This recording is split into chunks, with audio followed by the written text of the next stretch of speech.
There are many books that I could talk about today, but there are just 4 that come to mind right now. And I'm sure later I'll give you more, but let's start with these 4.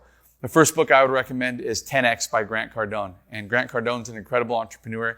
He talks about the coveted 4th degree of action, which is 10X. And he taught me how to take my life and my business to the next level by operating at 10 times the action that I normally take to have success.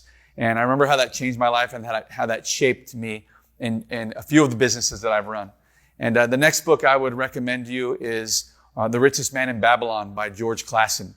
And that's a book that has business philosophies and principles through many parables written 4,000 years ago. And I remember one of the parables in there had taught me about, save 10% of everything that I make.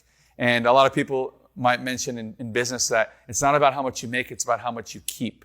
And I've always set just a standard in my life that every time I earned anything, I would take 10% of that and save it or invest it and watch it grow over time. So I learned something from that.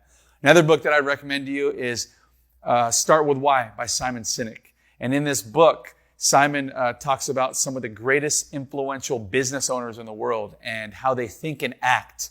And Start With Why is a principle about in business where you're selling your service, you're selling a product that nobody cares about what they're selling until they know why you're doing it. So starting with why is a great principle to think about when you're building a business.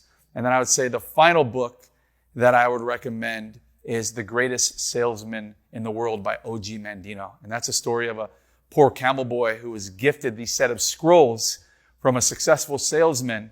And the salesman gets to pick one person in his lifetime to get these scrolls to. And they gave it to Hafid, this poor camel boy.